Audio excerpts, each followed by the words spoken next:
Kesempatan bahagia ini kita akan bahas tentang ibadah yang sangat agung, yaitu pasrah dan tunduk kepada keputusan Allah Subhanahu wa taala.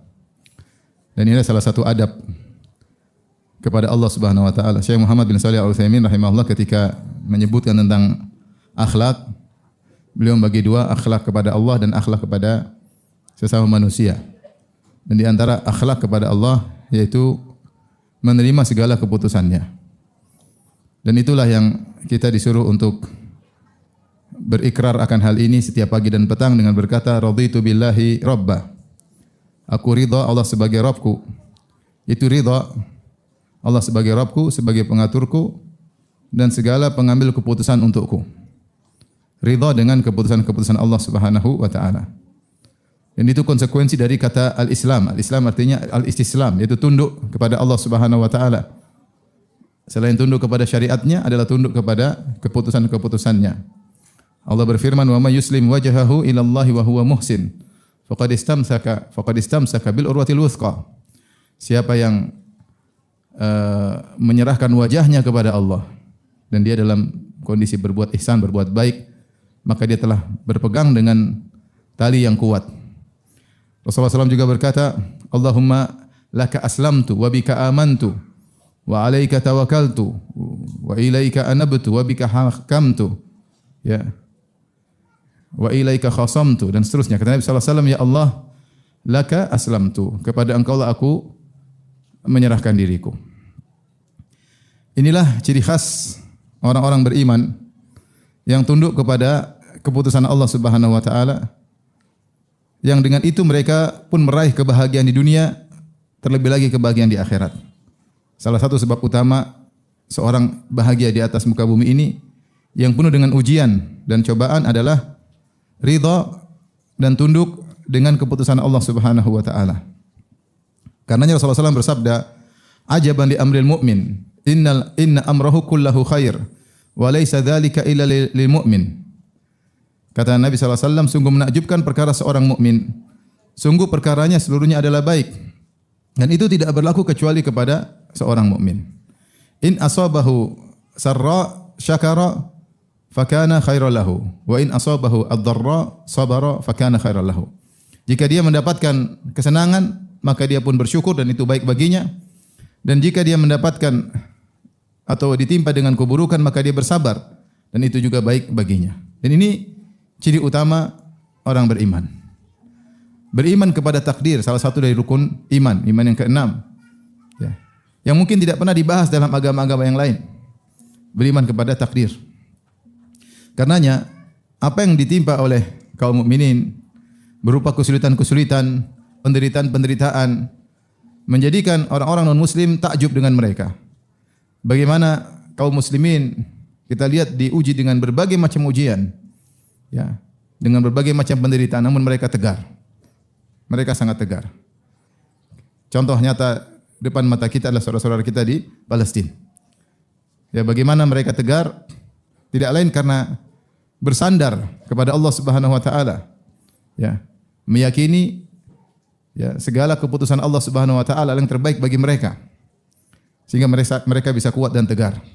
Dan juga kita sering mendengar bagaimana para dokter-dokter non-muslim ketika menghadapi pasien-pasien muslim. Mereka dapati bahwasanya pasien-pasien muslim begitu sabar dan tegar karena mereka terbiasa tunduk kepada takdir Allah Subhanahu wa taala. Ya. Dan demikian pula ya, secara umum seorang mukmin yang beriman dia akan tegar dalam menghadapi ujian-ujian kehidupan.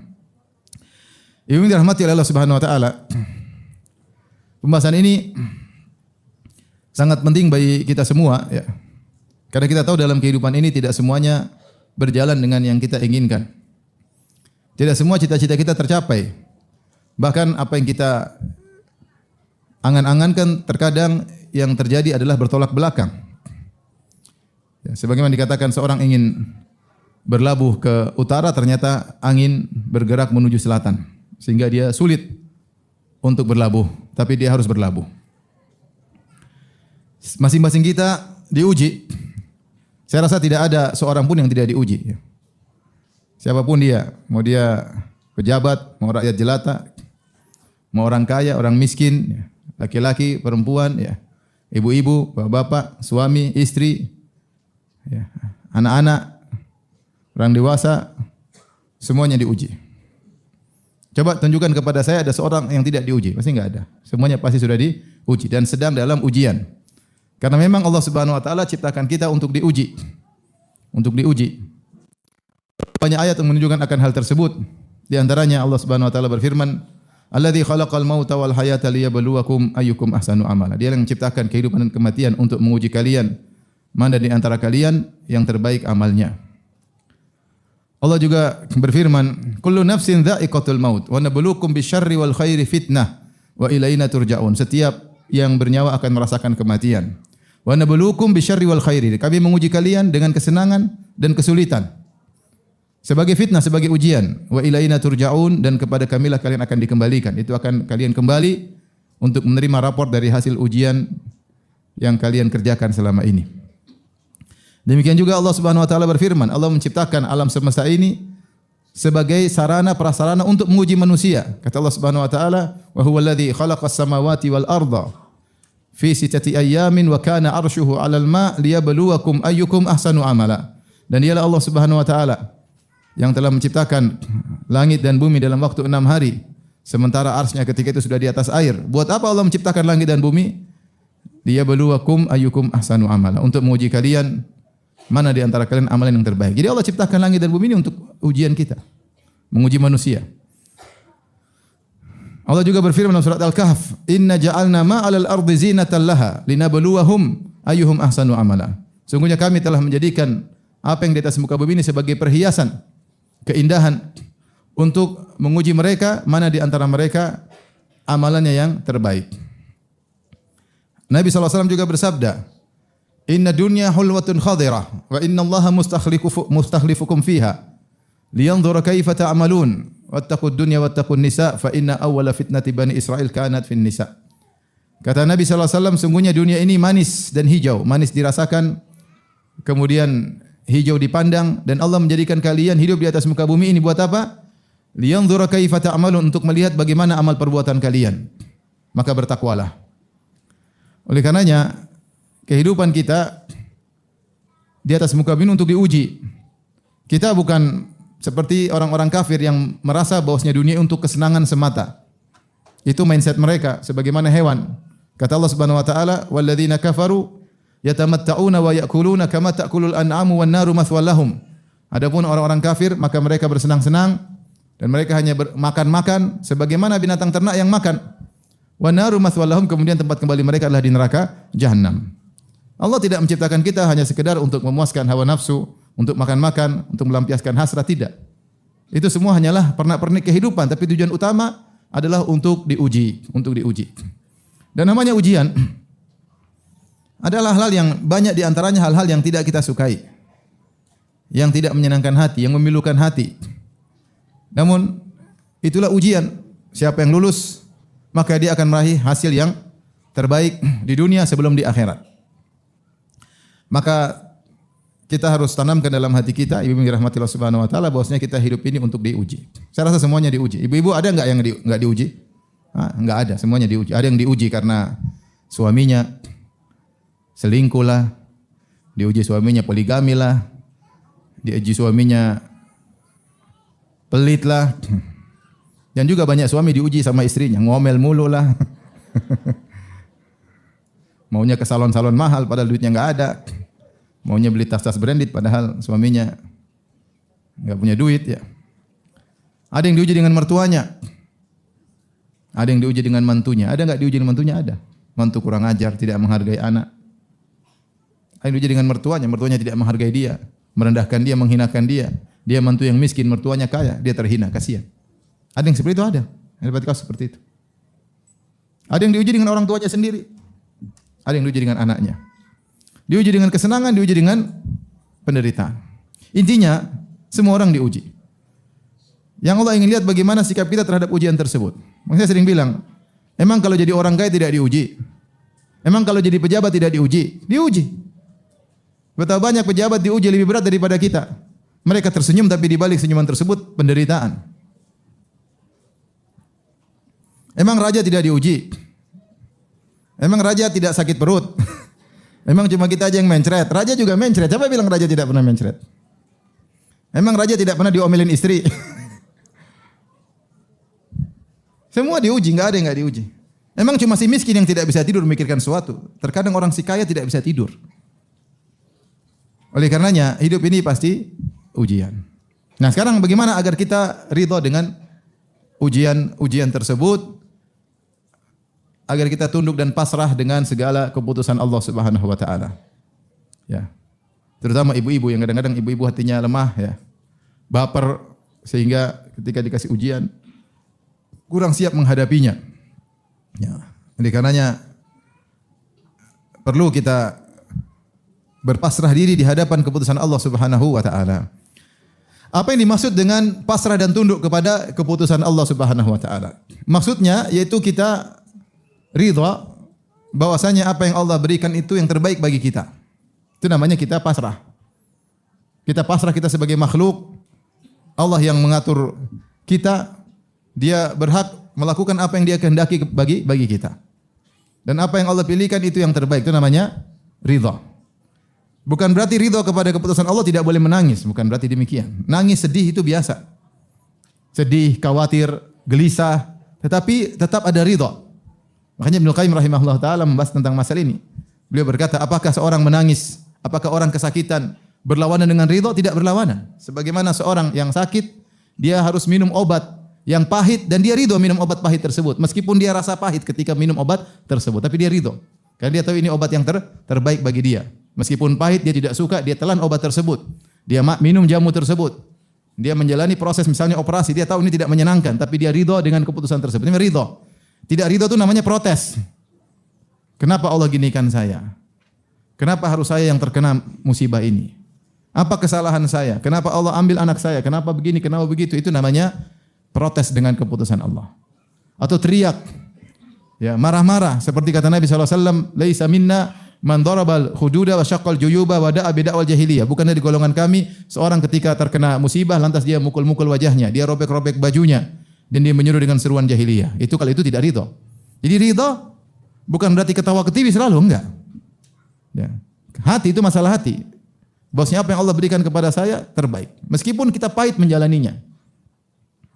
Oleh karenanya Nabi SAW ya, ketika ya, putranya Ibrahim meninggal dia menangis. Ya.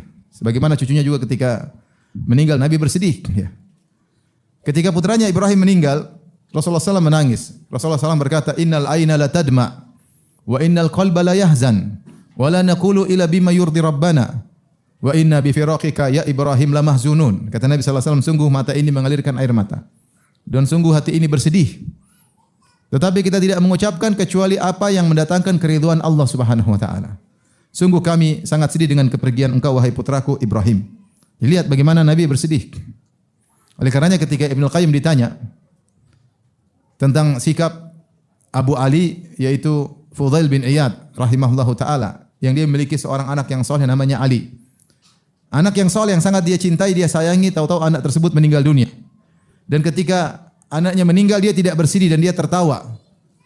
Dia tertawa. Maka ditanya kepada Ibn Taimiyah rahimahullah, mana yang lebih afdal? Tertawa seperti Abu Ali Fudail bin Iyad yang ketika anaknya meninggal dia masih tertawa, ataukah Nabi yang menangis ketika anaknya meninggal? Pertanyaan sulit. Maksudnya apakah Fudail bin Iyad lebih ridha daripada Nabi SAW?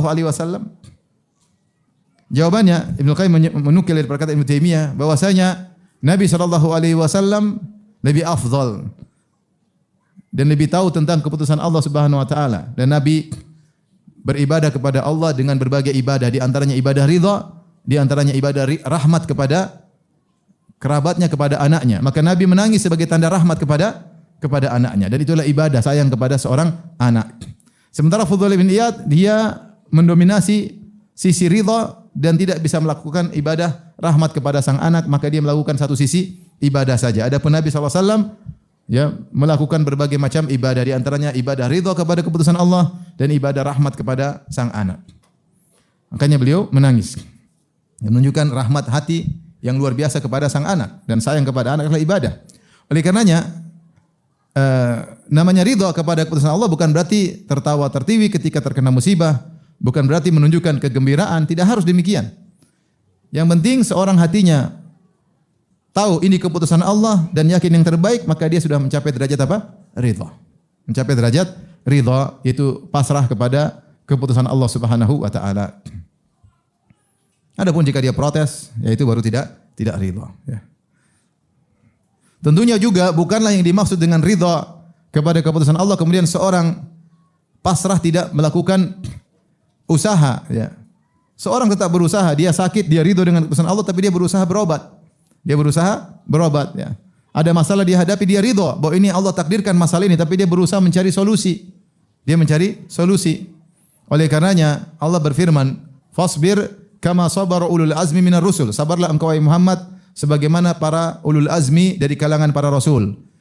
Ternyata para rasul sangat sabar, dikenal dengan ulul azmi. Seperti Nabi Nuh alaihissalam yang sangat sabar luar biasa. Nabi Ibrahim sangat sabar luar biasa. Nabi Musa sangat sabar luar biasa. Nabi Isa sangat sabar luar biasa. Kata Allah, sabarlah engkau Muhammad seperti kesabaran mereka. Tapi Allah sifati mereka dengan ulul azmi. Yaitu orang-orang yang memiliki tekad. Menunjukkan apa? Dalam kesabaran mereka, mereka punya tekad yang kuat untuk mencari yang terbaik. Makanya Nabi Nuh alaihissalam ketika pasrah, ternyata dia berdakwah sekian ratus tahun tidak beriman, dia tetap berdakwah. Sampai Allah mengatakan, lan yu'mina min lan yu'mina, tidak akan beriman kepada engkau illa man qad aman, kecuali yang telah beriman. Baru setelah itu dia tahu bahwasanya dia berdakwah pun tidak mungkin bisa ada hasilnya karena Allah Subhanahu wa taala mengatakan umatmu tidak akan beriman lagi. Lan yu'mina laka illa min qaumika illa man qad aman. Bahwasanya tidak ada lagi beriman kecuali yang telah beriman. Tapi selama itu dia tetap berusaha. Jadi maksud saya ridha kepada keputusan Allah bukan berarti seorang kemudian tunduk hanya sekedar diam di rumah, tidak beraktivitas, tidak berusaha mencari solusi, itu kesalahan. Jadi ridha adalah tahu ini yang terbaik dari Allah dan berusaha melakukan yang terbaik sehingga berusaha mencari solusi yang disyariatkan. Taib, ibu yang dirahmati Allah Subhanahu wa taala. Nah, bagaimana cara kita pasrah dengan keputusan Allah Subhanahu wa taala? Dengan takdir Allah Subhanahu wa taala. Yang pertama, ibu-ibu yang dirahmati Allah Subhanahu wa taala, apa sih takdir?